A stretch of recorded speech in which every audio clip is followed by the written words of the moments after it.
Right. So you're locked in on this Arsenal-Manchester United match coming up, huh? I know you are. You want to know how Amorim is going to handle this one? Especially with, well, all the squad issues. Let's just jump right into it. This is going to be fun. It's a real test for him. Yeah. It is.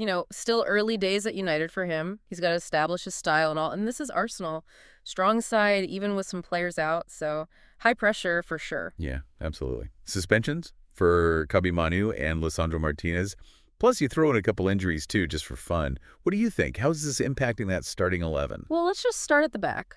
Goalkeeper. Okay. Pretty much guaranteed you're going to see Onana. He's been looking good, Real. He has, yeah. But I think against Arsenal, his distribution is going to be huge. Arsenal's high press, right? They want that ball back immediately. Onana has to be really precise and decisive with his passes to get around that pressure. Yeah, makes sense. Yeah. Okay, so Onana, we're good there. What about the defense in front of him? Martínez is out. Right. And this is where it gets interesting. There's a real chance we see 18-year-old Lenny Yoro making his debut. Wow. Talk about trial by fire, right? Against that Arsenal attack. Not easy. Yeah, no kidding. Thrown right in. Yeah. He must have really impressed Amorim to get that nod, though. He has potential. Yeah. For sure. But huge step up for him. The good thing is he's got De Ligt and Lindelof alongside him. That'll help keep things organized. Yeah, for sure. That experience is going to be vital, I think. All right, let's go to the flanks. Who are we looking at for wingbacks?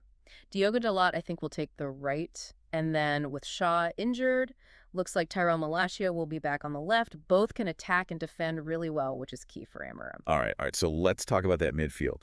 Mainoo is out suspended.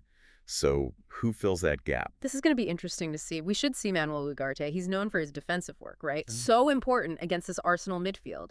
He's going to have to be that shield, breaking up plays, making life difficult for Rice, for Ødegaard. Oof. He's becoming so essential, isn't he? Like one of those world-class defensive midfielders we see just dominating. Yeah, exactly. He really is absolutely crucial to that balance between defense and attack. And then I think you'll probably see Eriksen slotted in next to him. He brings that creativity and passing range you need. Right. Steel and silk. I like it. Right. Okay, so we've got that defensive solidity with Ugarte and then the creative spark from Eriksen. Up front then, who leads the attack? Well, left side, I think for sure Marcus Rashford. His pace is going to be a huge weapon, I think, against Arsenal. If they can find him with those through balls, he can punish any defensive mistakes they make. Yeah, Arsenal's backline, they're going to have to be on high alert to keep up with that speed. Oh, for sure. And at center forward then. Rasmus Højlund. I think the key here is going to be service. Those wingers, the midfielders, got to create those chances for him in the box. Right, so it's going to be that collective effort to make sure he gets the service he needs. To be dangerous. Okay, and then to round out the attack. On the right, I think we'll see Amad Diallo. Now, he's a player to watch. He's got some tricky dribbling skills and potential to link up well with Dallo on that side. Bit of unpredictability, which could really bother that Arsenal defense. So you're saying potential for some fireworks in this attack? I am, definitely. But we've talked individuals. Let's talk how they might all work together. Right. How does Amorim put all these pieces together to form a real attacking threat? It's about putting those puzzle pieces together, right? We know he likes that 3-4-3 formation. How do you see that playing out with these guys specifically? Yeah, it gives Amorim, I think, a lot of flexibility, especially against a team like Arsenal that really wants to control the ball.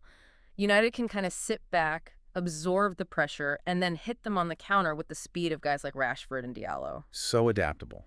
Yeah. Shifting between defense and attack seamlessly.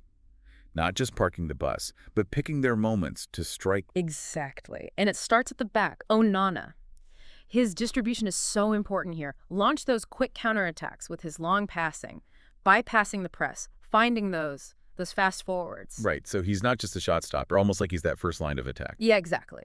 Yeah. He is. And then you've got De Ligt back there, kind of the quarterback. The wingbacks, Malacia and Dalot, will be pushing high, providing width, creating space for the forwards. They're not just defenders then. No. They're kind of auxiliary attackers too. That's a lot to deal with. A lot to deal with. And then you've got the midfield battle. This is going to be fun to watch. Ugarte. He's got to disrupt that Arsenal rhythm, right? Shielding the defense. While Eriksen, he's going to link up with the attackers. Incisive passes. It's about winning that midfield battle. Yeah, you mentioned that Arsenal possession-based style. All those short passes they like. Trying to pull teams apart. How do you think Amorim counters that? Well, I think we might see Ugarte really focusing on Ødegaard, trying to limit him. Right. Ødegaard is the creative hub for Arsenal. He makes them tick. If you can shut him down, you really disrupt their flow. It's almost like a man-marking job for Ugarte. Potentially, yeah. It's risky, but it could be really effective if he can keep him quiet. All right, and up front, the interplay between those forwards. You got the pace, the trickery, and then a target man in Højlund. Yeah. How does that all work together? This is where it gets really interesting. So imagine Rashford and Diallo constantly switching positions, stretching that Arsenal defense, creating all sorts of problems, making the defenders make decisions. And that could open up space for Højlund to exploit. This is like organized chaos almost. It is. Not rigidly sticking to their positions, but working together to cause some trouble. Yeah, exactly. It plays to their strengths too, Rashford with that pace, Diallo with the trickery, and Højlund with his physicality. Potent mix. It is. You talked about this match being a real test for Amorim. What's at stake for him here specifically? I think it's more than 3 points. It's a statement game for Amorim. He's still fairly new at United, and this is a chance to show everyone that they can compete with the best, even with those missing players. Strong performance, even a draw, could be massive for his credibility. And for the team's confidence, too. So not just about the table, then. It's about building that momentum, Yeah. establishing that winning mentality. Exactly right. And remember, this is the Emirates, Arsenal's home turf. Loud crowd. Ooh, yeah. High expectations. So if United can silence that crowd and come away with a result, that sends a message. Right. Manchester United are back. It's that psychological side of it, too, isn't it? Not just the tactics, but the mental side. Absolutely.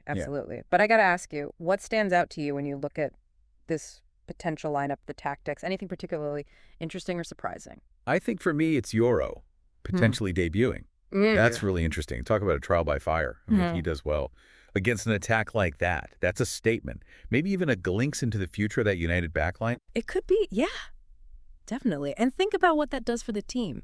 Young guy exceeding expectations in a big moment like that could be huge for the entire squad. It's like that underdog element. Yeah. Just adds to the excitement, right? It does, Yeah. for sure. But, flip side, if he struggles, that puts even more pressure on those experienced players around him. Right. They'll need to step up. Big That's time. So high risk, high reward, putting a lot of faith in him.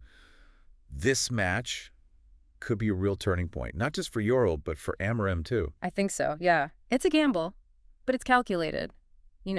If it works, it shows everyone he's willing to trust those young players and that he's got that tactical flexibility. If it doesn't, well, it's a learning curve for both of them. So much to consider going into this one. Yeah. It's not just about the individuals, but how they play together, the tactics, Yeah, the mental side of it all, absolutely. the atmosphere, Yeah. expectation. And for you listening at home, as you watch this match, pay attention to those details. Watch how Ugarte positions himself against Ødegaard. See how Rashford and Diallo, how they move, trying to create space. See how Euro handles the pressure. Yeah.